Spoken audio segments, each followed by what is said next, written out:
Hey guys, welcome back. I'm Smith from 𝐬𝐮𝐩𝐸𝐭𝐡. So I'm starting a new series. In this series, we are going to learn the API caching using the use SWR hook.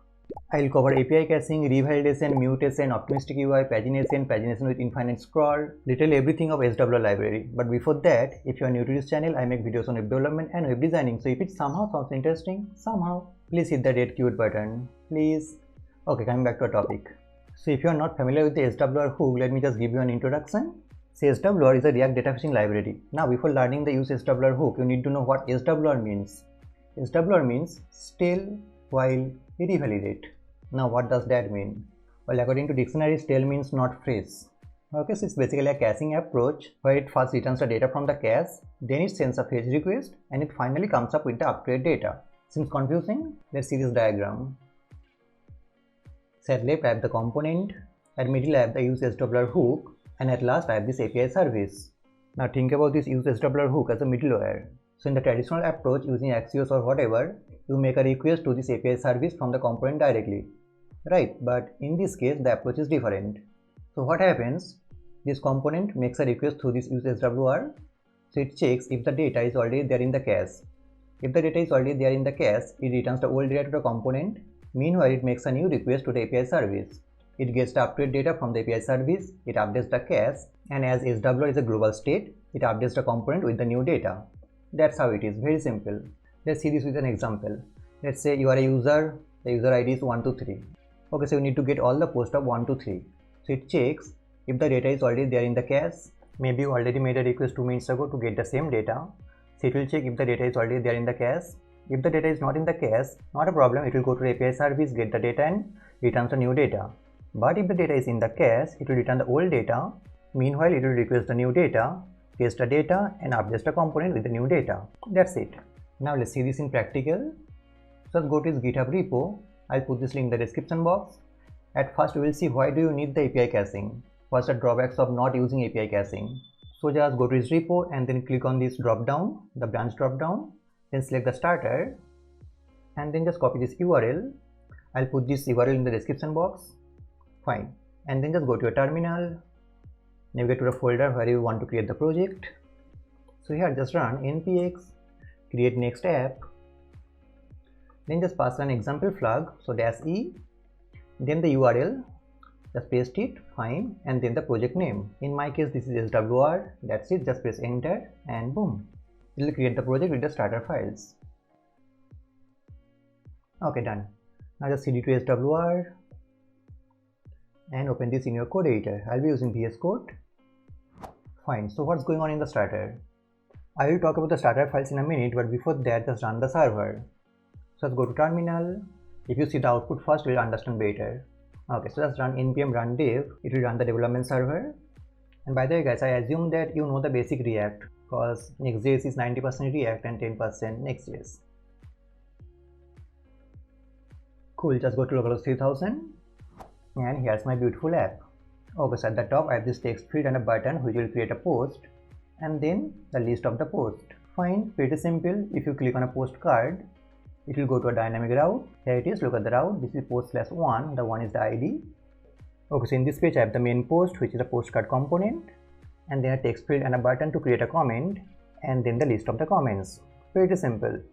But I'll show you all the implementation of SWR library in this app. Okay. Cool, now just go to a code editor and let's see what's going on. Fine, so as you can see, it's a Next.js and TypeScript project. At first I have the libraries. Inside the libraries I have the types file. Here I have defined the types of the post and the comment. So just two interface, one is iPost and one is iComment. iPost has three properties: content, ID and created at, and iComment has four properties: content, ID, post ID and created at. Okay, just go to db.json. This is my dummy database file. Just close the terminal. Fine. As you can see, I have two entities. One is the post and one is the comment. I have 3 posts and 5 comments. Every post has 3 property: ID, content and created at, as you have seen in the interface. Okay, and the comment has 4 properties: ID, content, post ID and created at. Pretty simple stuff. Now just go to source where all the magic happens. Okay, so here just go to pages. Fine. This underscore app.tsx, you know what it is. This is the entry point of Next.js, but the important thing to notice is I've set the base URL of this Axios request to the localhost 3001 so that I don't need to write this again and again. And I'm also using Bootstrap. I love Tailwind, but temporarily. Okay, now just go to index.tsx, which is our home page. Here, as you can see, I have this create post component and just a dummy array where I'm rendering the postcard component. Cool, I need to create this get post function. We'll do that in a minute. And then just go to post. Here I have the post ID, which is a dynamic route. This page is this one, this comments page. Okay, cool. So I have these two functions, get post and get comments, which I need to define. And then I have this postcard, create comment, and just a dummy array where I'm rendering this comment card. And you must be wondering about this @components. What is this @components? Well, it is called TypeScript path alias. Just go to tsconfig.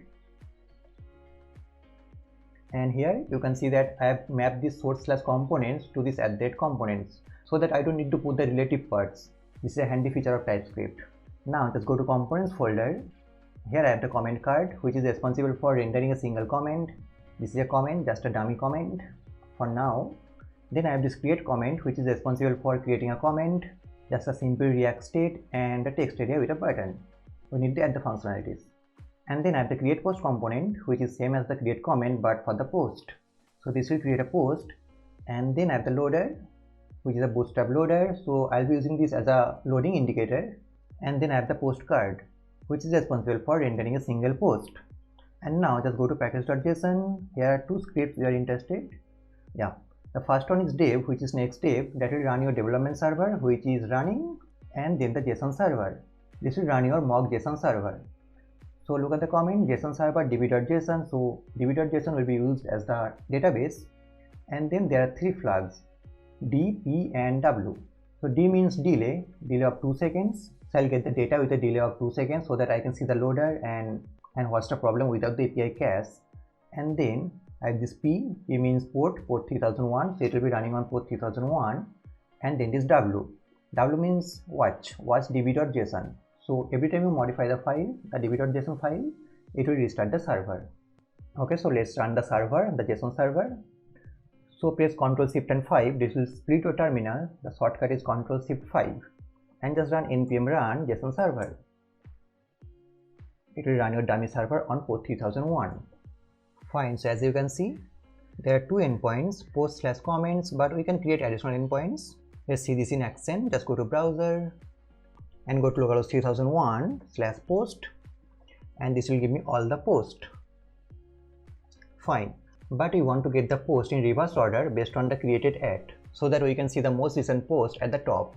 So the URL is /post ? and then _sort is equal to created @ and the order is descending. Enter.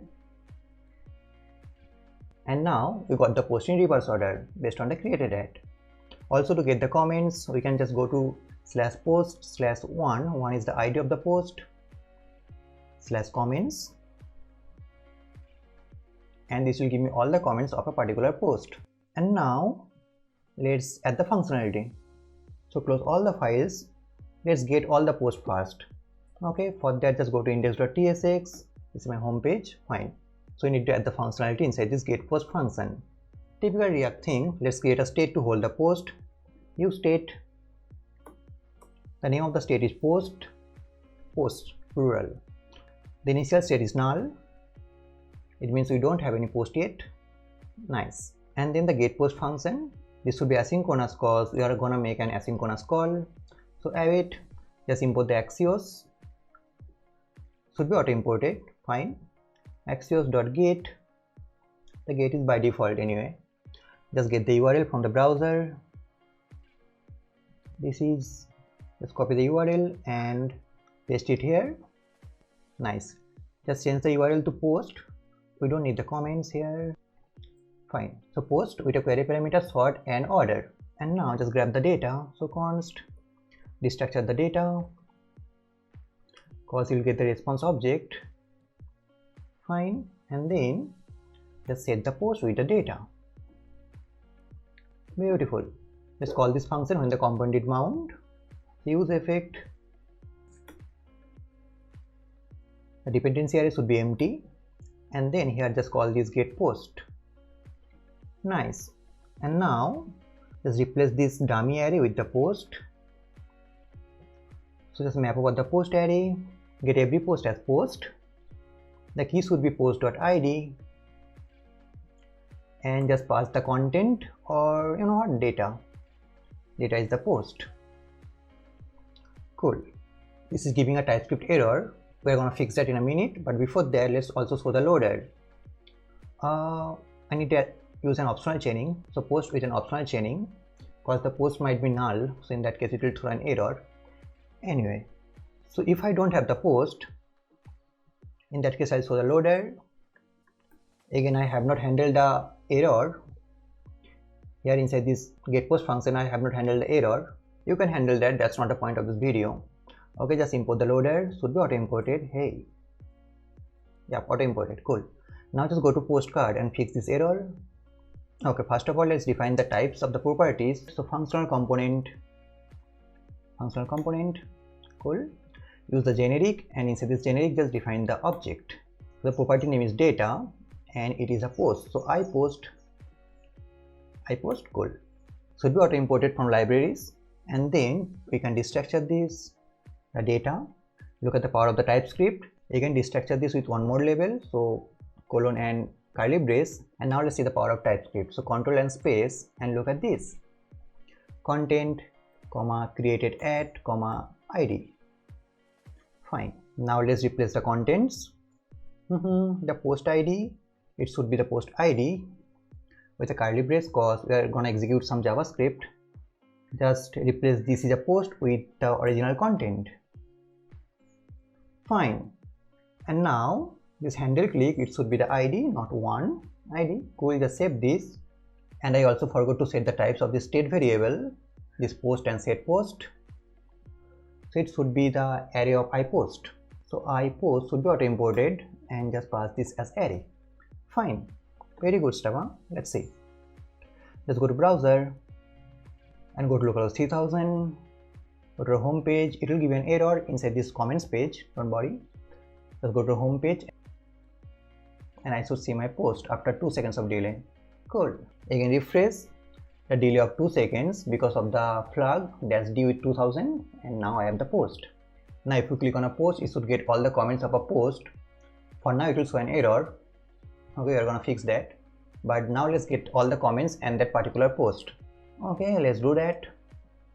Just go to post id, postid.tsx. Here I need to get the comments. For now, just disable this postcard, just comment out this. We'll handle this later. So get comments. Let me just copy the Axios function. So this is the Axios request. Go to post id and put it inside this get comments. I need to change the URL, so this should be post slash it should be the post id. So for that, just use dollar and curly brace. Also you need to change this to template string.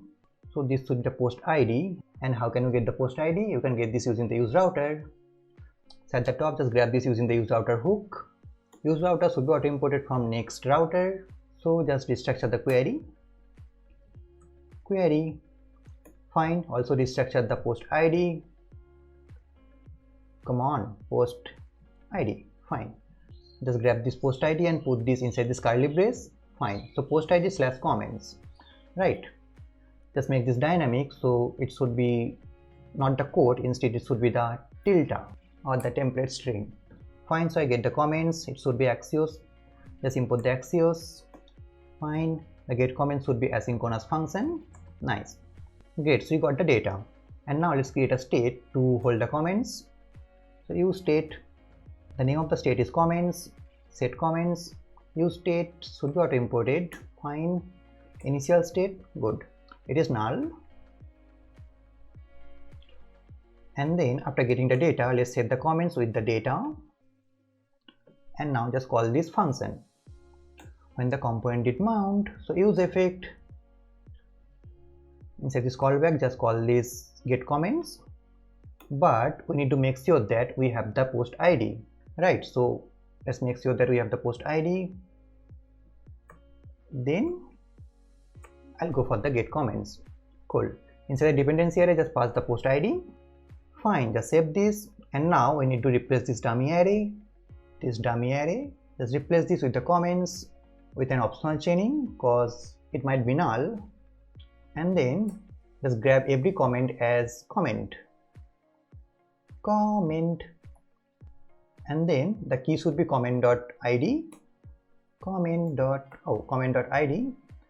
And look at this, guys, there is no TypeScript intelligence like comment dot no TypeScript intelligence. That is because I have not set the types. So let's go to comments and set comments. Inside this use state, just pass the type. So inside this generic, it should be 𝐼Comment, the array of 𝐼Comment. And now just hover over the comment. Look at this, every comment is 𝐼Comment, and comment dot will give you the intelligence. So the key is comment.id, and pass the comment as data. Also show the loader.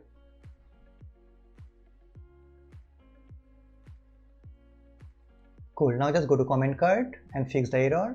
Set the type of the properties. So functional comment should be auto imported. Fine. Inside this generic, just pass an object. Here you can define the type of the properties. So property is data and it is 𝐼Comment. And then we can destructure this data, and function component is not imported. Wow. Press Ctrl and space and it should be imported. Nice. Just replace the content. This is a comment with the dynamic comment. Hey. Yep. So comment dot, come on. Oh, it should be data. Data dot content. Fine, just save this. And good. Let's see. We don't have the postcard yet, but we have the comments. And the delay of 2 seconds. And I have the comments. The comments of post 3. And now let's address the first problem. So let's go to a diagram. Problems. Cool. So first one is, wait, it's loading again. What it is? To see this, just go to a home page. So when you first time refresh the page, it will grab all the data. It's showing a loader, that is fine. Just go to post ID 1. It's getting all the comments. This is perfectly fine. But now, if you just go to home screen, it will show the loader again. Look at this. No, we don't want that. This is a terrible user experience. So every time you go to a home screen, it will show the loader. Nah, we don't want that. And not only on the home screen. If you just go to post ID 1 again, it will show the loader. But hey, we have just fetched the data 2 seconds ago. Just go to home screen. It will show the loader. Loading, loading, loading. Wait, I'm loading. Go to post ID 2. It's loading for the first time, that is fine. But I have all the data, right? Next time when I visit this page should be loaded faster. Cause I have already fetched the comments of post 2, but this will not happen in the traditional approach. Think about this for an e-commerce site. So every time you go to a product, it fetches the product details. Not a problem. First time it fetches the product details, and then when you visit again, it fetches the product details again. Hey, nah. Simply you leave the site. So it's a terrible user experience. Let's see the second point. This is excessive API query. To address this, I'll get the post in my comments page. So this postcard I've commented out. Let's uncomment this. Fine. Now to render this postcard, I need to make another request to get that particular post. Alright. But you already have all the posts in my home page, this index.tss page. Then why is it needed? It seems like it's an excessive query, right? But you can say that, hey, there is a solution. We can leave the state to the parent component and then we can just delete the properties. And deleting the properties is also a problem, right? So we need to make the excessive query. But with SWR, we don't need to do that. We'll see that later. Now let's get the post. So just grab this URL and put it here. The URL is post/post ID. What happens with my voice? Anyway, just create a new state. So use state. The name of the state is post, and this is set post. Initial state is null, and it has a type of iPost, the single post. Just make this async. After getting the data, just set the post. Again, I am assuming that you know the basic React. So set post is data, cool. And now just call this set post if I have the post ID when the component did mount. Beautiful. Just pass the data in the postcard. So data is my post. I need to make sure that I have the post. So post and postcard. Cool. Let's also SWR loader. If I don't have the post, I'll SWR loader. Beautiful. Just save this. Let's see. So this is my home screen. I got all the post. Fine. Just go to post ID 1. Again, I need to get that post and all the comments. Now I'm getting the comments for the first time, not a problem. But I already have my post, right? Now you can say that you can prevent this using the Redux or context API. But then again, Redux comes with a lot of complexity. But as the SWR hook is a global state, you can access this from any part of your React tree. Okay, we'll see this later. Fine, let's see the third problem. If it fails, it fails. What does that mean? It means if for any reason it can't get the data, in that case it will not try again, right? Let me show you with an example. Just go to a terminal and close the JSON server. Fine. Just refresh the page. You will get an error, so just ignore the error because I have not handled the error. But the problem is if it gets a 500 error, it will not try again. Just go to network. Look at this, failed to load. But there should be a way to get the data again, right? To reconnect with the API and grab the data again. But you can't do this with the traditional API fetching, which is a feature of SWR hook. So if it fails, it will try again. It just never gives up. SWR hook never gives up. It will try again, again and again until it gets the data. And now let's see the fourth point. This is props drilling for mutation. Okay. To show this, I need to make a post request. So just go to a terminal and run the server, npm run JSON server, and just go to home screen. Let's create a post. Cool. Not on the home screen, just go to create post component. Fine. Just close the sidebar, hide the terminal. Fine. So handle submit. I need to define this function.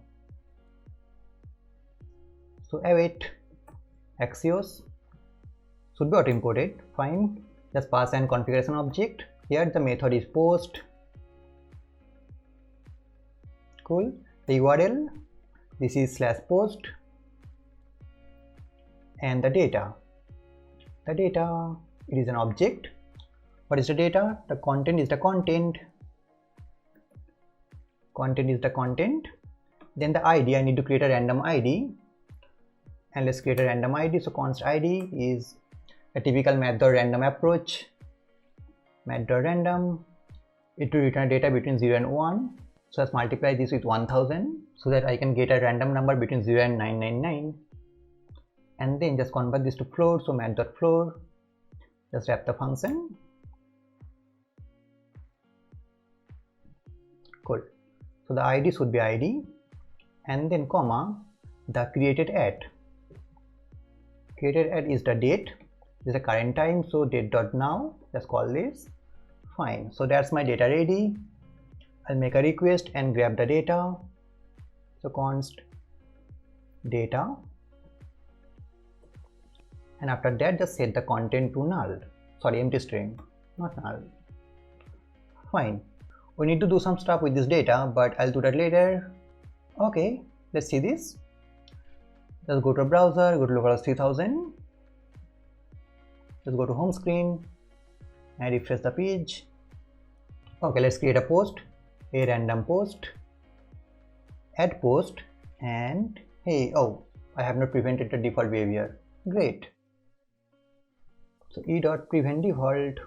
Come on. Yep. Okay, let's try again. So a random post, add post, and great, the post is created, but the data is not updated. Now to mutate the data, I need to drill the properties. So inside this index.tsx page, I need to pass this post, this set post function to this create post component, right?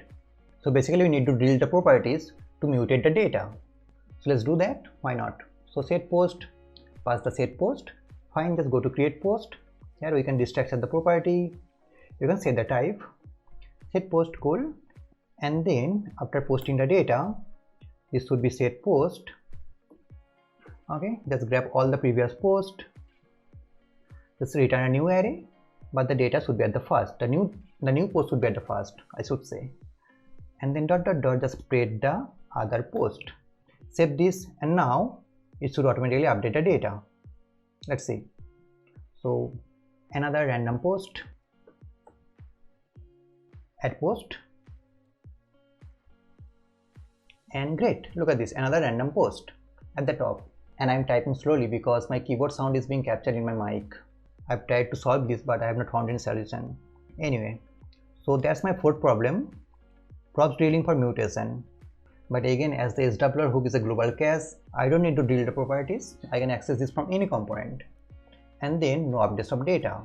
What it is, let's see. Let's say you have opened this in another tab. Okay, now if you create a post from this tab, let's say new post from tab, add post, the post is added, but at the first tab I don't have the updated list. I need to manually refresh this to get the updated post. Or if I just create a post manually, so just go to db.json, and here at last just copy a post. Let's say this is a post with be creative Sumit, new post. Great, the ID is 68 and created at 20, so that it is latest. And now just save this. There's an error, yeah, just put a comma, just save this, and now just go to the browser, don't refresh, and you can't see the updated post. Look at this, there is no new post. You need to manually refresh this to get the updated list of post. And now you have the new post. So that's the fifth problem. SWR has this feature. Okay, so that's all my 5 problems, the 5 main problems. Once you learn the SWR hook library, you will find out many more problems in this traditional approach. Okay, so yeah, in the next part we are going to introduce the SWR hook and solve all the problems. So see you in the next video. Bye. Hey guys, welcome back. In the last part we have seen all the problems with the normal data fetching approach, or more precisely problem without the API caching. And in this part we are going to introduce the SWR and solve all those problems. So let's go to a terminal and install the SWR library first. Let's split the terminal. Ctrl+Shift+5 is a shortcut, and then just install SWR. So npm I, let it install. Meanwhile, let's see what SWR hook provides out of the box. Oh, it is already installed. Anyway, let's see what it provides. Okay, so the first one is cache the API response, no loading screen anymore. This is the main purpose of the SWR library. So it means if you have fetched the data from a particular endpoint, that data will be in the SWR cache. Let's see the next one, global level cache. It means that if you have already fetched the data in any component, you can access this from any other component in your React tab. Think about this as a global store. We'll see this in practical, don't worry. Okay, let's see the next one, update data on refocus and reconnection. It means, let's say you are in this tab where your app is running, then you visited some other tabs. So basically you lose the focus from this tab. Then after a while you come back to your app, this one. So there might be a possibility that in this interval your feed has some new post. For example, every second on average around 6,000 tweets are tweeted on Twitter. So in that case, SWR tracks the refocus and automatically makes a new request to update the data. Very handy feature. You don't need to manually refresh this. Okay, let's see the next point. Never give up mentality, try again. Okay, so it means if for any reason the data fetching is not successful, it will try again to get the data. Unlike the traditional fetch request, it does not give up. Or like 𝐻𝐸𝐫𝐭𝐡, it does not give up. Let's see the next one, pagination out of the box. This one is really interesting. So you know what pagination means, right? And SWR has a special hook for this pagination. We will see the deep implementation of this. And let's see the next one, extremely customizable. There are a lot of options available you can pass inside the use SWR hook. Oh, it can also be used with the server-side rendering. We'll see that. Let's see the next one, can't type, see the docs. Let's see the documentation, fine. Okay, so as you can see, there are a lot of options, there are a lot of use cases. I'll put this documentation link in the description box, so please just go and read this documentation. This is one of the best documentation I've ever seen. Okay, let's go to the code editor and use the SWR hook. Fine. Make sure your JSON server is running and your local development server is running. So first of all, let's grab all the posts. Just close the terminal. Fine, just go to your home page, which is your index.tsx. Okay, so currently we are doing the traditional approach. So you can just comment out this part, the whole implementation part from this state to the use effect. Just comment out. Fine. Now at the top, just import the use SWR from SWR. It should be auto imported. Cool. So just call use SWR. Yep, look at this, it is auto imported from SWR. And now just call this hook. Here the first value should be your URL. The URL is also the key. I'll be talking about the key in a minute. So the URL is /post, and then at the second you need to pass the fetcher. Fetcher means the function that will get your data. It can be the Axios or normal fetch request, whatever. Let's pass a function. It will get the URL, which will be a string, and then with the arrow function, just one liner, just get the data using the Axios. Just pass the URL inside this Axios, a normal thing, and then .then it will get the response and just return the response. So res.data. That's it. Save this. Our hook is ready. Now it will return a lot of things. Let's see. As we have the TypeScript, we can see what it returns. So just this structure. So control and space. Look at this.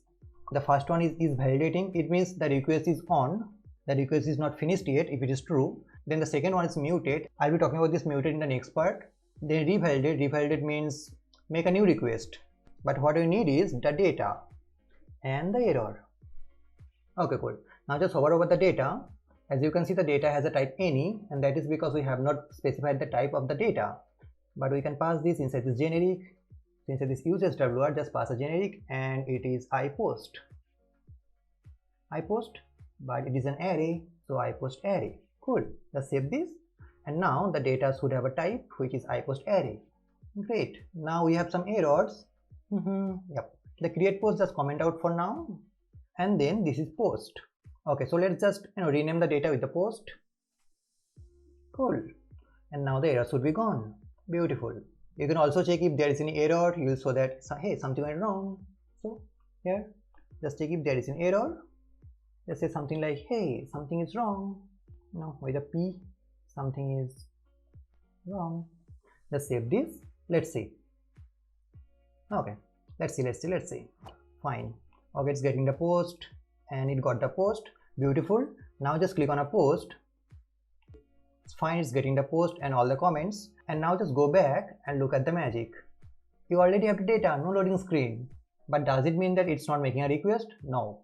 It is actually making a request, but meanwhile you can see the old data. Let's see the networks tab. Okay, go to a networks tab. Fine. Just refresh. Actually, I have a lot of extensions enabled. Let me just switch to a different account.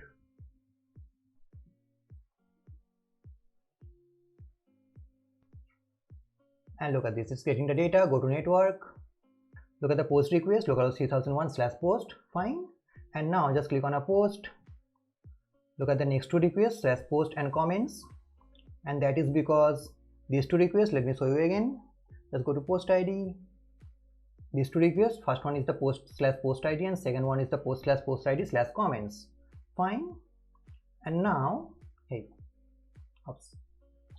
And now just go back, clear the networks tab, and now just go back. Look at this. It's making a request. It is still pending. Now it is 200, but you can't see the loading screen. You can also disable the duplicate request for a particular time, but we'll see that later. Now let's also do this for the comments page. Okay, let's do it. Just go to the comments page, this post id.tsx, and now let me just copy this use SWR thing. Copy this. Go to post ID. You can also see the less code, like it is 4, 6, 7 lines of code, and this is only 2 lines of code.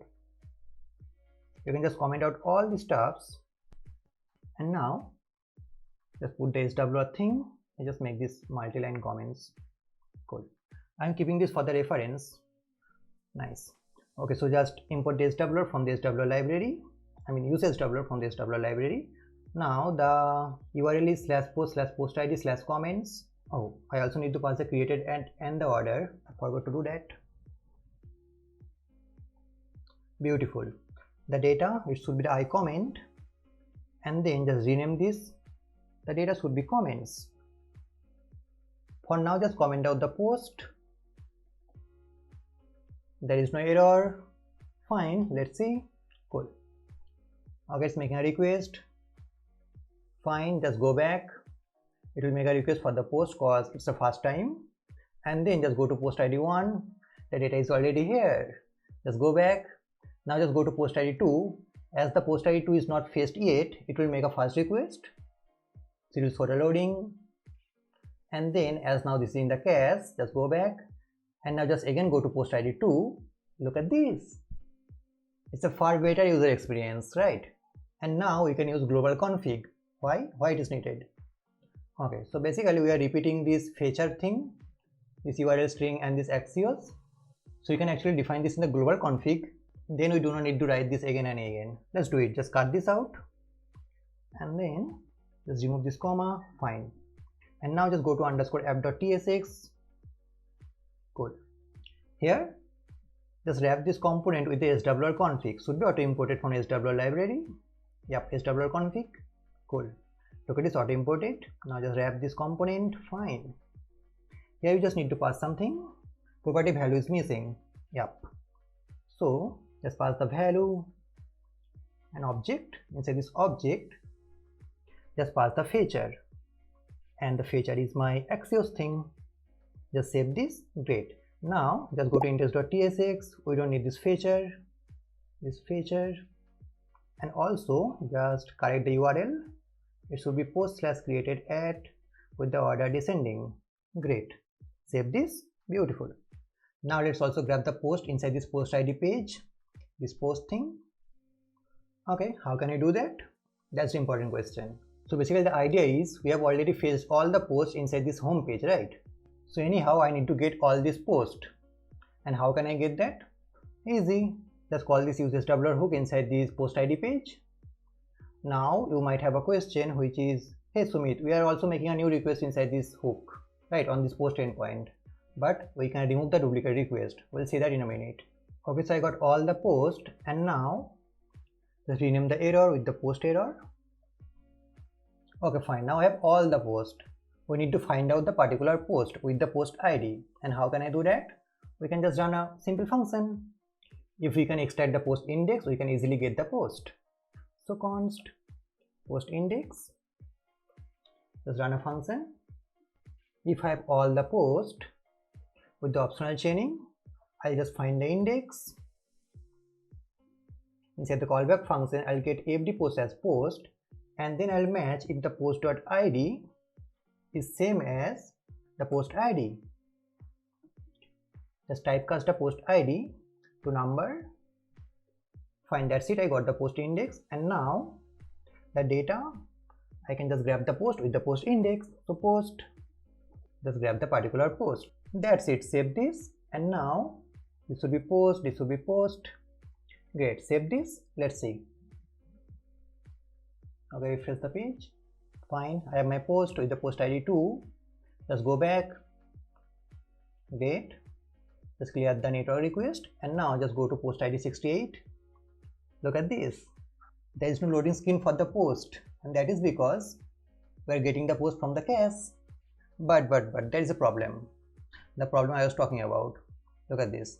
Just refresh the page. Let's start from the scratch. Okay, the first request is on the post endpoint, and now just go to post ID 68. You can see a new request on this post endpoint. Look at this post endpoint, a new request. But this is kind of the excessive request, right? We don't want that. So you can pass an option which is called deduping. Let's see. So for this request, this second post request inside this post ID page, after this key, just pass an object. Here you can pass some options.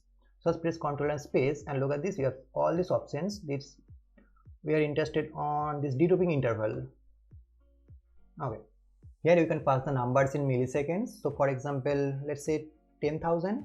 It means 10 seconds. What does it mean? It means that if our app gets a duplicate request inside this 10 seconds, it will not make that request. Let's see. Just save this, and now just go to the page. Okay, first request is on our post endpoint. Now just quickly go to post ID 68, and you can see the post endpoint request. Look at this. We have only one request, but let's say, let's wait for the 10 second. I hope the 10 second is passed, and now just go to post ID 4483, and look at this. It's making a request to post endpoint. Now let's see what is the case of key. So I told you that the first value is also the endpoint and also the key. So the importance of the key is it will check inside the cache that if the key does exist or not. Let me show you a difference. So inside our home page, which is /post, and the query parameter is sort and the order. And now inside this post ID page, we see again the same request, but we are going to modify the URL. This is /post/. Okay, so this is the same endpoint, right? But the key is different. So this deduping interval will not work. Let's say, just save this, and now just go to the home page. Fine. Now just quickly go to the post ID 68. Look at this. Look at this, is making a new request.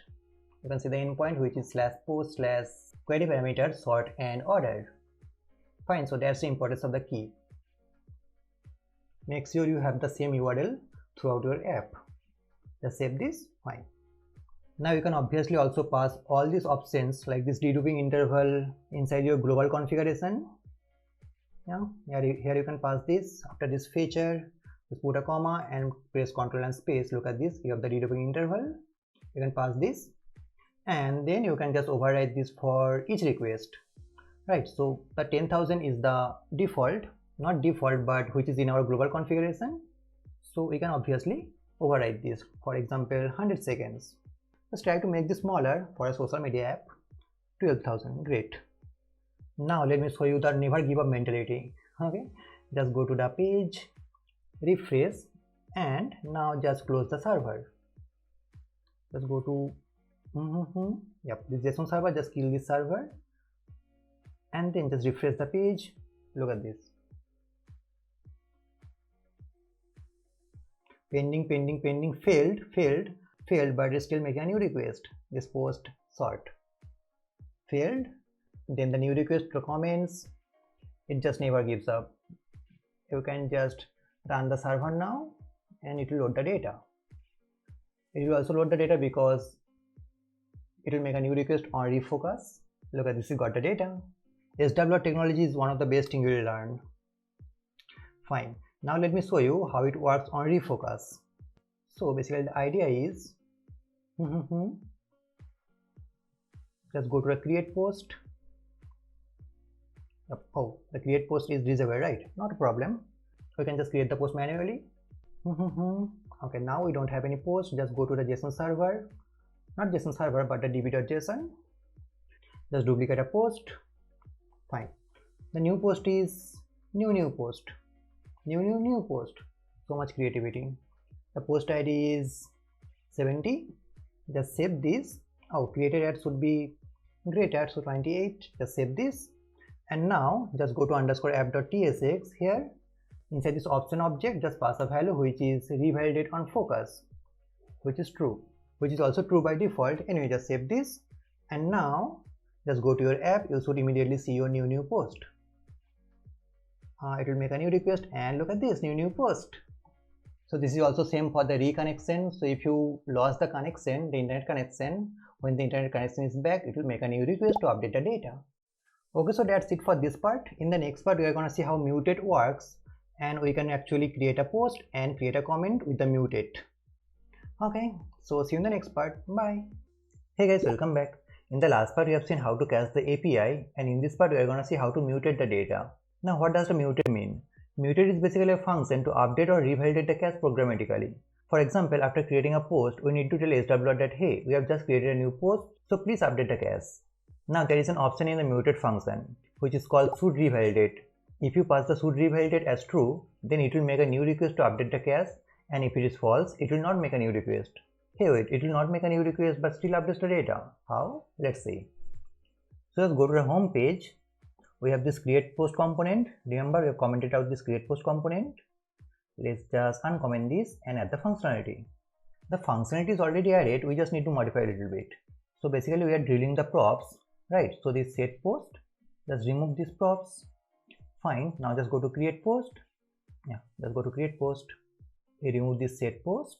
We don't need this. Great. Just save this, and now we have some errors. So just commented out this set post. Instead, we need to import the mutate function. Now there are a lot of ways to pass the mutate function. I'll show you a couple of ways. So just go to the top and import the mutate function from SWR library. Great. And now in place of this set post, we are going to call the mutate function. Call this, and now you need to pass the key. Key means the endpoint, the URL endpoint. Remember, the URL endpoint is also works as the key. So we are making the post request to this /post endpoint, and we are getting the data from this endpoint. This post with the query parameter sort and order. Just copy this key and now just go to a mutate function and pass this key. So basically we are telling SWR that hey, we have just updated the data and now we need to make a new request. So just save this, let's see if it is working or not. We are going to modify this function in a minute, but for now it should be working. Okay, just go to networks tab. I want to show you something. Expected a server HTML to contain a matching form. Don't worry about this for now. Just go to networks. Cool. Okay, let's create a post. Click on add post and look at this. It's making a request, the post method, and then the second request is to this post with the query parameter sort and underscore order. So first request is this Axios request, this one, and the second request is this mutate function. And you can also see that our data is updated with the post, and that is because it makes a new request to get the data. That's what the mutate function does. But remember, I told you that you can pass a property which is called should revalidate. So should revalidate is by default true, but you can pass this as false. It means it will not make a new request, but how can you update the data? In that case, it gives you the previous data. So the second parameter is the previous data. And here you can also pass a callback function. So what I'm gonna do, I'm just gonna copy this callback function from this set post and put it here. Okay. So this post is the previous data which is already in the cache, and then we are just adding the data at the first and then just spreading the data. That's it. Just save this and now let's see.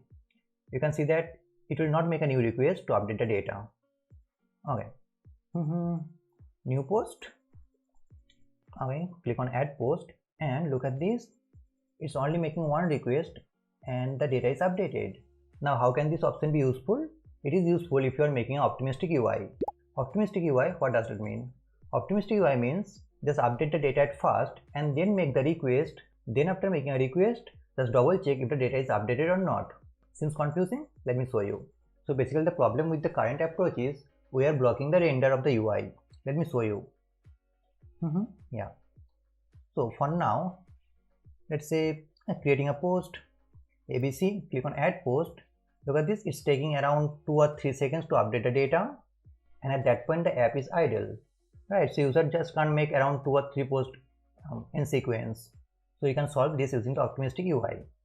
So basically the idea is we are gonna mutate the data, but with the it is false, and then after making the request we are gonna mutate the data, or I should say we are gonna mutate the cache, but this time the revalidate is true. Okay, we don't need this previous data because we are gonna get the fresh data, and the true is by default true. The should revalidate is true. Great. Now what about this? We don't have the data, so we need to create a fake data. So let's create a fake data. Const fake data. We are assuming that the request will be successful. Like that's the concept of optimistic UI. Okay. So we need the ID, we need the content, and we need the created at. Basically this created at. Great. Just put it here. Beautiful. Now just grab this fake data and replace this data with the fake data. That's it. But inside this fake data object, I'm also going to add a property which is called client only. Client only means the data is not yet processed by the server. Client only true. Great. Now using this client only property, we can just customize our UI. I'm going to show you how it works. Anyway, this post we can just add some TypeScript. So this is iPostArray, not uPost, iPostArray. Great. And then why have I just created it? Just add the created it here. Fine, just save this and it should be working. We don't need this data. We don't need to store this. Fine, just save this. Great. The set content empty string, we can just put it at the top just before the Axios request. Great. Now let's make a request. You can see that the UI will not be blocked. So 𝐬𝐮𝐸𝐵 add post. Look at this, the UI is not blocked, but the data is not yet processed. Look at this, it was still pending and now it is 200. And now look at this, sad, the post pending, the post is getting the data and now it's 200.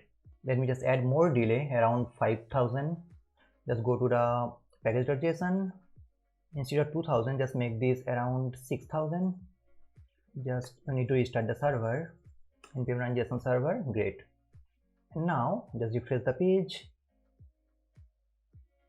Beautiful. Let's create a post. abc add post. The UI is not blocked. The post is still being processed, and now it's processed, and now it's to 201, and then it's mutating the data with the should revalidate true, and now it's 200. Great. Let's make another one. Just understand the concept. Hijack, click on add post. Okay, it's still pending, the status is still pending, but the UI is not blocked. The data is updated. Post sort. Now what does it mean? It means user can actually create a lot of posts and it will be in the queue. Look at this, it is in the queue. This is super useful in the microservice architecture because there are event queue, waiting queue, and all the concepts of those queues, and you can also handle if something goes wrong, right? Okay, now just go to index.tsx. Now remember I told you that you can also get the mutate function from the use SWR hook. So just press comma and look at this, we are getting the mutate function. Oh, by the way, I am on the home page. Fine. And now you can just pass this mutate function to this create post. Again, we are just reading the properties, which is not needed. I'm just gonna show you that this is another way. Just go to create post, just destructure the property, mutate, fine. And now, as this mutate is coming from the use SWR hook, and that SWR hook has the key which is post sort and created at order, descending order, whatever. This key is attached to this mutate function basically. It means inside this create post, we don't need to pass the key. We don't need to pass this key. Okay. Make sure you have just commented out this importing mutate from SWR and just remove this key. Fine. It will still be working. Okay. But you don't want to delete the properties. Now let me show you how you can use this client only to customize the UI. Okay, so basically just go to types.ts and add the client only inside the interface, client only, which is true. Oh, sorry, boolean, not true. And also add the client only inside the iPost. Great. So the idea is when you are making this request, we are passing the data inside this data object. We don't have the client ID, right? But we have the client ID inside our API cache. If and only if the data is not yet processed by the server. Because if the data is processed by the server, it will make a new request, this mutate function, and that will remove that client only data, right? Because in our db.json, we don't have anything called client only. So using that client only property, we can just customize the UI. Let me show you. Just go to postcard.tsx. Here, just destructure the client only, and now you can just use conditional class name. Very simple. Now there are a lot of ways to do it. This conditional class name, that's not the point of this video. Anyway, just do the simplest way. Class names, if the client only is true, I'll add something, and if it is not, I'll add this one. Oh, I'll add this card with 50 bg_dark, whatever. And okay, so if the client only is true, I'll add the border class. With this, I'll also add this card, w50, and the bg_dark classes. Again, there are a lot of ways to do it. You can also use something called class names, which is a good React package for this conditional class names. Anyway, just remove these classes and add a curly brace and the class names. Great. Okay, so what's happening? If the client only is true, and when it is true, it is only true if the second mutate is not yet called. When the second mutate is called, we are revalidating the data, and in that case, the client only will be vanished. So let's see how it works. Just go to UI, let's create a post. You should see a border for 6 seconds. Look at this. And now 1, 2, 3, 4, 5, 6, 7, 8. And now look at this. We don't have the white border. It means the data is processed. We'll go to a network. Let's do it again. Real Madrid. Click on add post. Okay, it's pending. The UI is not blocked. And you are also telling the user that hey, the data is not yet processed, and now it's revalidating, and wait for the 6 seconds. Great. That's the beauty of the optimistic UI. Fine. Now just go to the create comment and add the feature to add a comment. Okay, just go to create post and copy this functionality. Copy this and then go to create comment. Where is the create comment? Yeah, here is the create comment. handle submit, just remove this handle submit function and put it here. Fine. So handle submit e.prevent default id, the random id. We have the random id, the fake data. The content, we don't have the content. Instead, we have the comment. So content is comment. And then created at and the client only is true. Import the muted from the SWR library. Great. And then we need to pass the key. We're going to do that, but before that, just remove the post and this should be comments. The types, it should be 𝐼Comment. Pretty simple stuff, guys. 𝐼Comment, great. The fake data and the should revalidate is false. Fine. Set content, this should not be set content. Oh, not set content, set content. It should be set comment. Great. And then Axios should be auto imported. Yep, imported. The URL, this is not post, instead this is post with the comment ID / comments. So just grab the comment ID. We need to grab the comment ID, just give me a second. Before that, just modify the data. It should be content is equal to comment. Sorry, content is equal to comment. Great. Anything else? Yep, we just need to pass the muted key and the URL. Okay. So the idea is just go to the post ID page. From here I can get the muted key. This one, this is my muted key. Just copy this, just go to create comment and pass the muted key as the first value. And then the second muted, also pass this muted key. And the should revalidate is true, don't worry. And what about the post ID? We can just grab this post ID from the property. That's the purpose of the property. So post ID, just go to post id.tsx and here to this create comment component, we can just pass the post ID. That's it. I guess all the problems are solved. Now, yeah, 𝐼Comment. Oh, I haven't imported 𝐼Comment. Come on, Sumit. Import it. Save this. Good. Yeah. Now the last thing is left, which is just go to the comment card and just give a signal to the user that hey, the data is not yet processed. Just copy this code and put it here. We just need to destructure this. Actually, you know what? I'm just going with data.client only, and then class name, just remove this and put the curly brace because we are going to execute some JavaScript. Class name, save this, and that's it, I guess. Let's see. Just go to a post. It's getting the comments. It's taking 6 seconds to get the data. Okay, comment, my comment, so much creativity. Add comment. Okay, we have the white border. The data is not yet processed. Oh, what the heck, we don't have the comment. Why? Just go to a network tab, and you know what, just go to a JSON server. You don't need to go. Let me just go to the package.json and decrease the delay to 2 seconds. Restart the server. Oh, come on, my VS Code. Okay, it is freezed. Server is running. Just let me double check this, what's going wrong. Refresh. Just go to a network tab. Okay, just clear the network tab. Let's create a comment. Comment 2, sorry 1. Click on add comment. This is 201 and then it is 200. Then why am I not getting the comments? The response is an empty array. Let's go to the headers. The post ID is 714 and this is, oh, I know. Aha, I guess you have noticed that. Let's go to create comment. Where is the create comment? Here's the create comment, and here we have not changed this URL. That's a silly mistake. Probably you have noticed that. It should be this URL. Fine, just change this. Great, now it should be working. Let's see. Let's create a new comment. com2, click on add comment.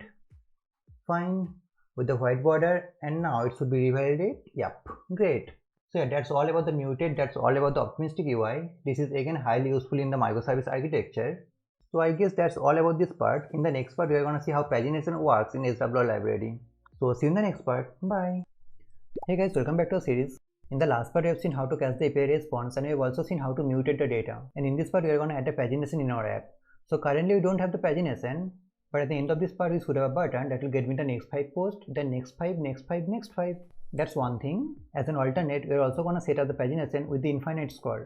So as you scroll to the bottom, it will load the next 5 posts, then next 5, next 5. Okay, so let's see the endpoint first, the paginated endpoint. Okay, so far we are working with the sort and the order as the query parameter. And now we need to add 2 more parameters. One is the page and the limit. So page is the page number and limit means the number of posts inside a page. Okay, as usual, nothing complicated. So let me just grab the first page of data. So page 0. Got it. So I got 4 posts as the limit is 4. Now just go to page 1. Now look at the bug. It returns the same set of data, right? So there's a bug inside this JSON server API, and that is the page 0 and page 1 is same. They have not solved a bug, but as a developer we need to figure out something to solve this bug programmatically. Okay, let's go to page 2. It works fine. Nice.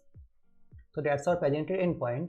And next, just see the hook. The hook we are going to use for the pagination. This is called use SWR infinite. Let's see how this hook works. Okay, this seems complicated, but it's not. Just go to the top. Yeah. So this is again pretty similar hook, but it returns 2 additional values, which is size and the set size. So the size means the number of pages that will be fetched and returned. So by default this is 1, which is normal. So every time you need to get the one set of data and then next set of data, next set of data, next set of data, right? And then the set size function. This is used to set the number of pages that need to be fetched. So it is normally should be size plus 1, because if we have 5 sets of data, for example, next we need to get the 6 sets of data. Again, it seems complicated, but it's not. Okay, the next thing is the getKey function. This function has 2 parameters. One is the page index and previous page data. Page index is the current page index and the previous page data is the previous page data. Very simple. But ultimately it returns a key. Key means the URL, the paginated URL. Okay. And this getKey function should be passed as the first value inside this hook. Look at this getKey function. Okay, so normally you pass the key directly inside this use_SWR hook, but inside this use_SWR infinite you need to pass this function. That function ultimately generates a key, that's a separate thing, but you need to pass the function. Okay, with that you can pass some options which is not needed now. Okay, so that's the general idea. We are going to come back to this documentation again, but let's first do the practical stuff. Let's go to the index page. We are going to paginate the post first. Okay, so for now we have this use_SWR hook. Let me just comment out this. Cool. Instead we are going to call the use_SWR infinite. Use_SWR infinite. Cool. Let's call this should be auto imported at the top. Yeah, auto imported. And then here you need to pass the getKey function. Let me just create a function. GetKey. Cool. What it gets the page index, the current page index, which is the number, and the previous page data,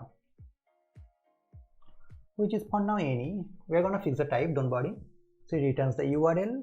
Let me just copy the URL from the browser. Before that, let me just fix the typo. Yeah, just grab the URL from the browser, this one. So yeah, just wrap this with a template string. Cool. This page number, it should be dynamic. So dollar and curly brace, this should be page index, the current page index, right? Now this page index at the initial state is 0, so it will be the page number 0 and the limit is 4. So that's it, my getKey function is ready, and then it returns a lot of values. Let me just destructure. Look at this, is validating, mutate, revalidate, set size, data, error. What we need is this data. Let me just rename this to paginated data. What happened with my voice? Paginated data, and then the size. Size is the number of pages to be fetched, and then the set size. Okay, cool. Let me just console log. So log the paginated data and the size. That's it. Just comment out these stuffs for now, and let's see what it returns. Okay, let's go to the console, refresh, and I should have object. Great. This object, I have the paginated data which is undefined and the size is 1. Why? Let's refresh. Oh, I have a space. I have a space somewhere. Oh, remove this space. refresh, and now yeah, got it. So inside this paginated data I have the array. Now look at this, it's a 2D array. It's a 2D array, okay? And then the size is 1, which is at the initial state, this is 1. Now let's just talk about this paginated data. So it's a 2D array where every set of data is nested as a separate array. So the next set of data will be a separate array, and what we need to do? We need to convert the 2D array to 1D array and then just map over the array and render the post. That's the idea. So let me just try to call this setSize function so that we get some paginated data. So let's create a button that is load more, fine, and on click I'm gonna call this setSize function. And now we want the next set of data, right? So it should be size plus 1. So if the size is 2, I need the 3 sets of data, and as the 2 sets of data is already cached, I need to call the third endpoint. That's the idea. So set size is size plus 1. You can do this size plus 2, size plus 3, but size plus 1 is the usual thing. So just go to the browser and let's see how it works. Cool. Refresh. Let's go to network. Yeah, I need to show you something inside the network and inside the console. Because so far we have the first set of data. Fine, click on this load more, and then we have the 2 sets of data. Look at this 2D array. It has 2 nested arrays, but that's a gotcha. Look at this. Inside the first array, I have the content which is com3. Look at the content, guys, and then look at the second array. This is the same content, right? And why? And that is because the bug inside the JSON server API. It calls the page number 0 first and then the page number 1. And as the page number 0 and 1 is the same inside the JSON server API, it returns the same data.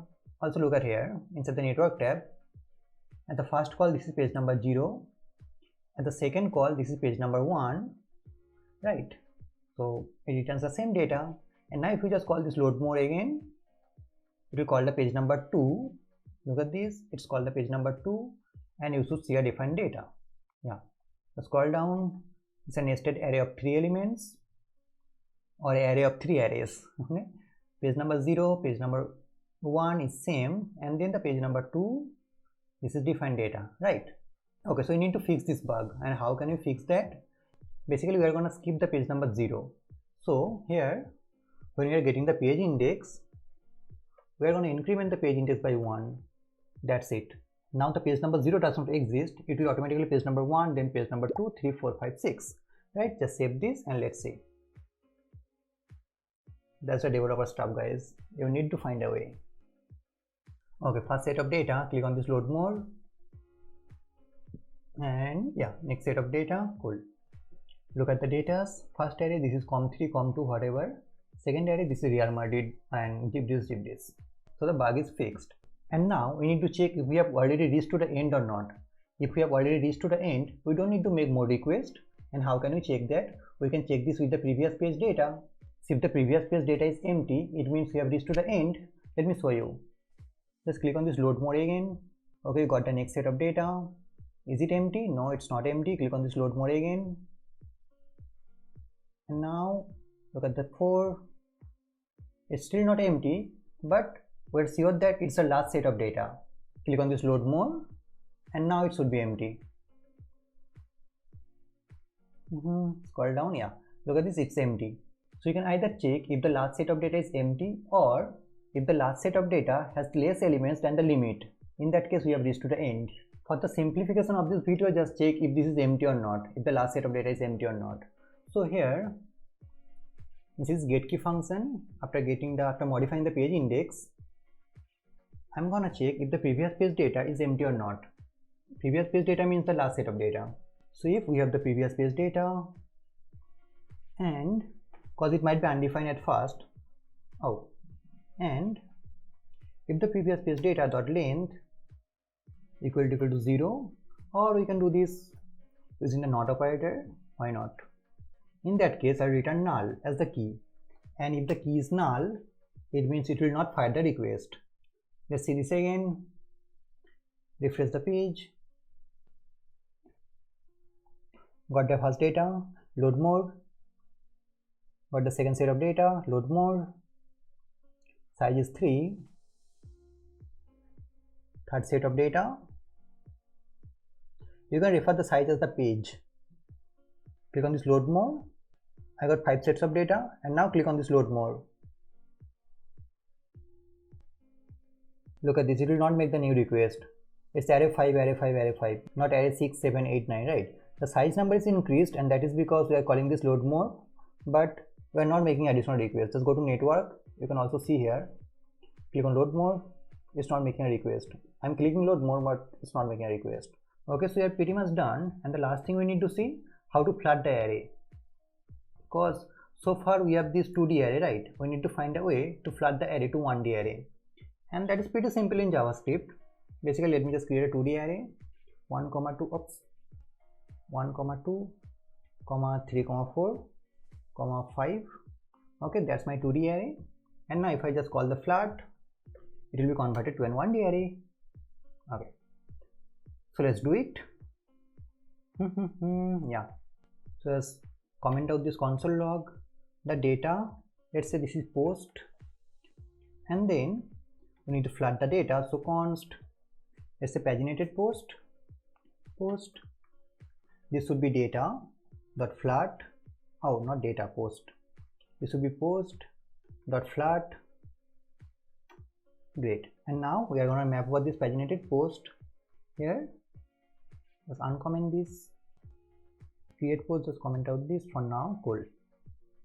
This should not be post, this should be paginated post. Fine. Okay, what about the error? We'll just grab the error. You can also grab the error. Yeah, let's see. We need to solve some bugs, but for now it should be working. Refresh. Wow, cannot read property flood of undefined. Great. Use optional chaining, and then here, yeah, cool. Refresh. Great, we got the first set of data. Click on load more. Great, it got the second set of data. Third. Fine. Fourth. I should get one post, yeah, and then load more. I should not get any post. Now if we have already reached to the end, in that case I will not show this load more button, right? Okay, let's do it. How can I do it? So I'm gonna create a variable which is each reached end. It will be something like, if we have the post, I'll get the last array, the last nested array. So it should be post.length -1, and if the length of the last nested array is less than the size, which is 4, in that case it is reached to the end, right? It means now got last batch of data. Cool. So now I can check this. If this is true, I'll not show this button. If it is false, I'll show this button. So not, and this. With this, I'm also going to show a loader. So basically I'm going to check if it is loading more or not. So let's create another variable, const loading more. Const loading more. Again, I'm going to check if I have the post. I can use the optional chaining, but this is more readable. Now here I'll check if the last set of data is undefined. If it is undefined, it means I have not yet fetched the data, or the request is not yet successful. It means it's loading. Okay, so if the type of, so post and then size -1, which is the current page number. So if it is undefined, it means it's loading more. So here, if it is loading more, I'll show a loader. Okay, after the paginated post, just save this and go to a browser, refresh the page. Cool. Okay, load more. Great, click on this load more again. Nice. Click on load more. I'm getting this loader, and now load more again. Load more, and yeah, I don't have the load more button, and I have fetched all the post. Now we also need to paginate the comments page. So let me just copy all the code and put it inside the comments page. Right now let's create a custom hook, advanced React, so that the code can be reusable. Okay, so let me just create a folder inside this libraries. Don't need to create a folder. Inside this library, just create a file which is hooks.ts. Cool. So let's create a function and export that. The name of the hook is use pagination. Great.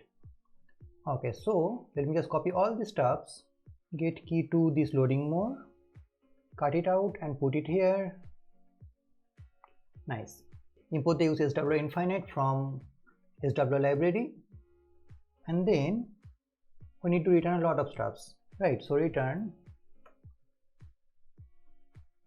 post, not post, paginated post, and then 𝐬𝐮𝐸𝐿, comma loading more, and with this all this stuff, this set size, error, blah blah blah. Also the mutate function, mutate, and return the mutate. Lovely. Save this. And what about the URL? We need to make this URL dynamic, right? So remove this post created at order whatever, cut it from here. Instead we are going to grab the URL as the argument. So the hook will get the URL as a string, and then just put dollar and curly brace. This is URL. Save this. Beautiful. Anything else? Yeah, we can do this page size dynamic. Let's also do that for the base practice. So const, page size which is 4, and then the page size, just replace the page size 4 and page size. You can also get this as an argument, but that's fine. Okay, my hook is ready. Now just go to index.tsx and call this hook const use pagination. Just pass the URL. This is my URL. Lovely. So we got imported from library/hooks. Yeah, use pagination is important. Now it returns a lot of stuffs. What do we need? We need the loading more, comma 𝐬𝐻_end, comma error, paginated post, size, comma set size, mutate. We need that later. Okay. The post, let's just make this paginated post. Save this. Fine. Okay, now what about the type? Because the paginated post has a type of any, right? It should be a type of iPost. And how can you do that? You can do this using the generic. So just go to the hooks.ts. Inside our hook, we are going to create a generic. So just before the arguments, just put an angle bracket, and this is T. T is the naming convention for the generic. And then what we are going to do is any, it should be T, not T, array of T. And then this paginated data or paginated post, it should be paginated post, not paginated data. Make this paginated data, make this more generic. Cool. And it has a type of T array. Cool. Fine. And now just go to index.tsx, and as a generic, just pass the iPost. The paginated post does not exist. This is paginated data. We rename this to paginated post. And now just hover over this, and it should have a type of iPost array. Beautiful. Just save this, and it should be working fine. Let's go to the home page. Okay, load more.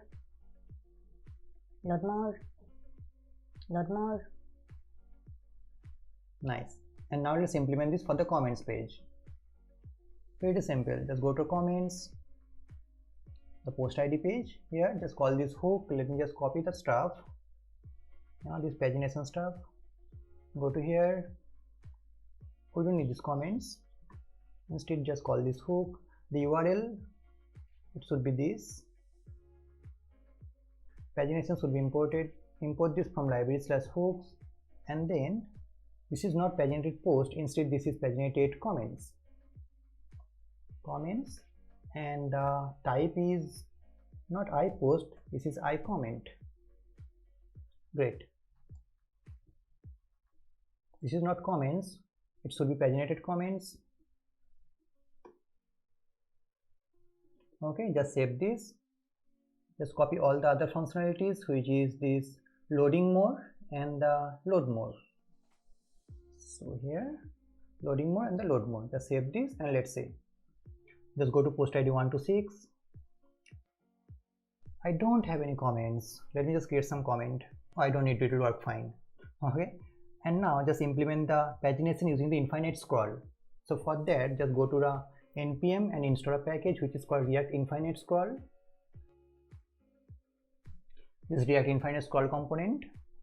Okay, just install this library.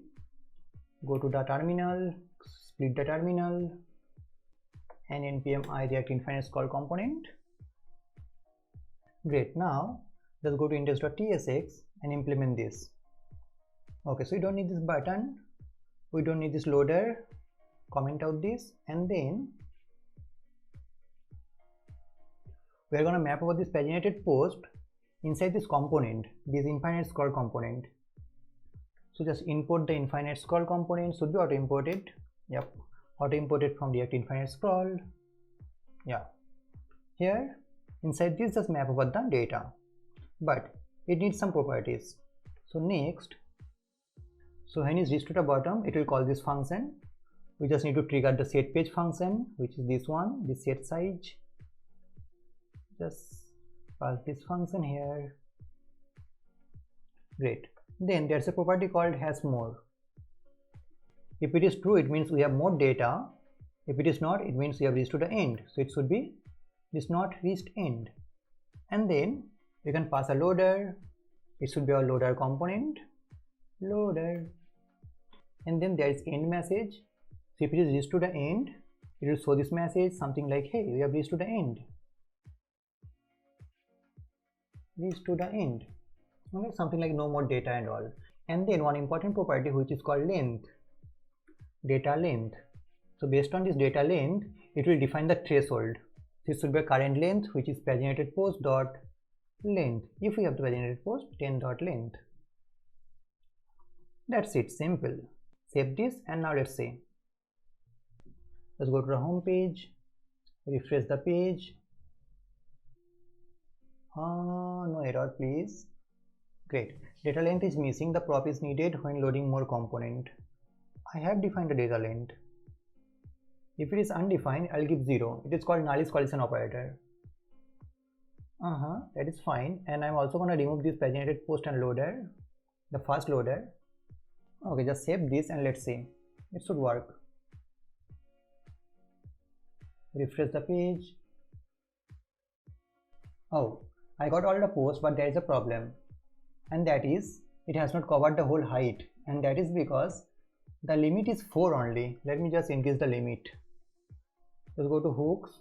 This is page size 7 or 6.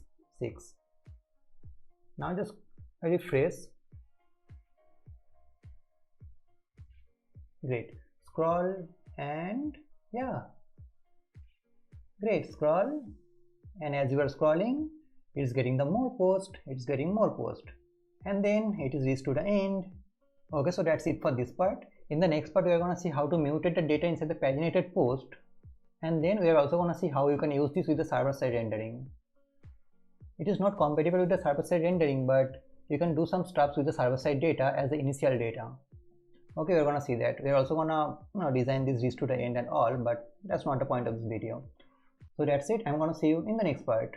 Hey guys, welcome back from 𝐬𝐮𝐩𝐸𝐿. So this is the last part of this course. In this part, I'll show you how you can feed the initial data to the hook. This is a special use case if you are doing some server-side data fetching.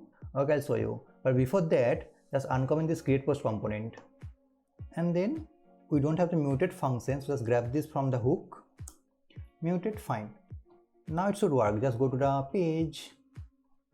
Okay, let's create a new post. My post. So much creativity. Click on add post, and that's my optimistic UI in action. And yeah, cool. And now let's see how to pass the initial data. Okay, so if you are using 𝐬𝐻, then there's a high possibility that you are doing some server-side data fetching. In that case, you need to send the data to the page, and then the page will render the data, right? So just see the data fetching techniques. Next is data fetching techniques. If you are not familiar with the data fetching techniques, there are a lot of videos on YouTube. In fact, I have 2 videos on my channel. Please watch that. This course is not about the data fetching techniques, so I'll not go deep into this. Okay, so let's do either get server-side props or get static props. Let's do get server-side props. Let me just search get server. Yeah, click on this. So this function will be called on every request. Just copy this function and then just go to index.tsx tsx page, our home page, and here we'll get all the posts in the server side, and then we'll send the post to the page. Our page will render the data. So basically we're gonna make a request here, request to get the post. Cool. And then after getting the data, you can destructure this from the props inside this home page. And then look at this, you're also making another request to get a fast set of data. So basically you are duplicating the request. And how can you prevent that? You can prevent this if you pass the server side data as the initial data. In that case the data will be cached, and you can also use all the features of SWR. Okay, so let's do it. So you're gonna make an asynchronous request.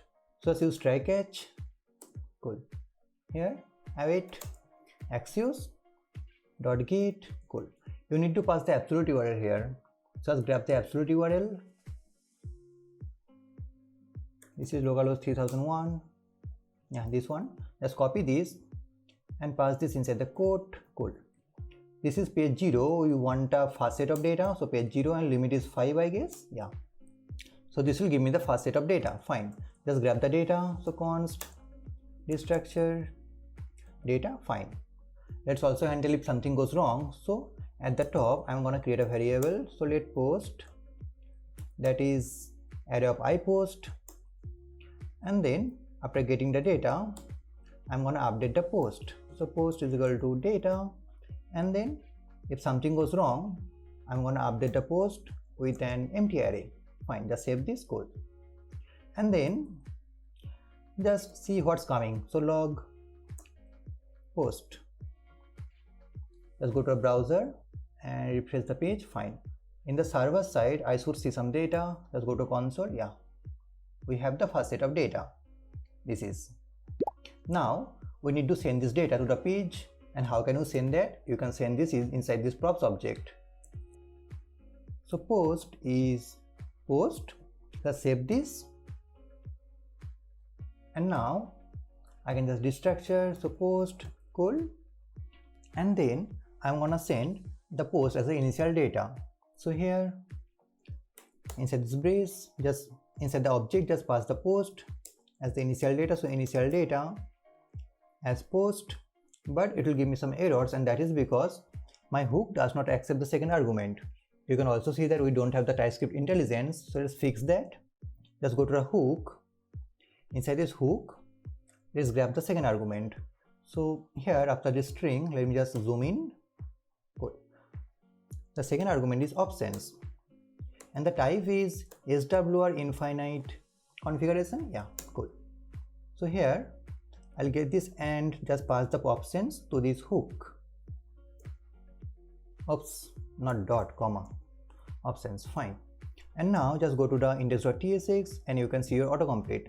Just remove this initial data again and put initial data, and look at this, post. Beautiful.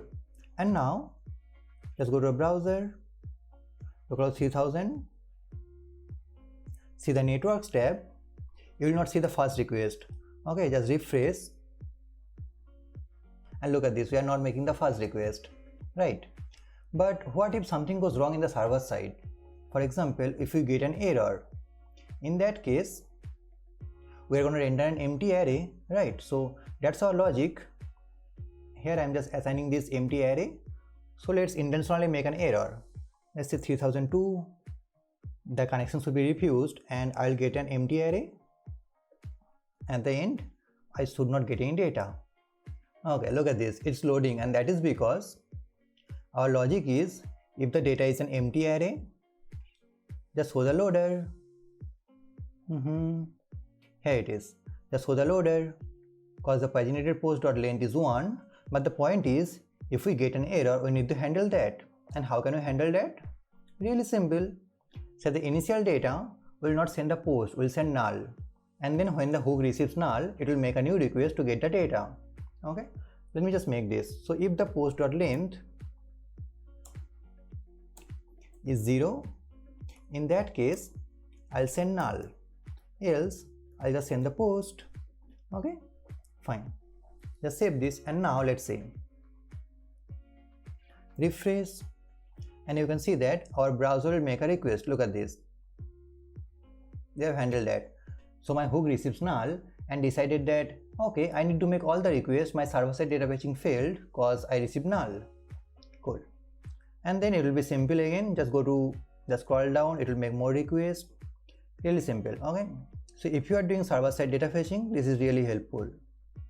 Cool. So that's all about this course. I guess I have covered all the essential things. There are a few things left as per the documentation, but those are not needed. I mean, obviously those are needed, but not in the regular use cases. Okay, so that's it. I hope you have enjoyed this series. If you have enjoyed this, please let me know. I'd love to get some feedback. I'll put the link of the source code in the description box. If something goes wrong, please check that out or let me know.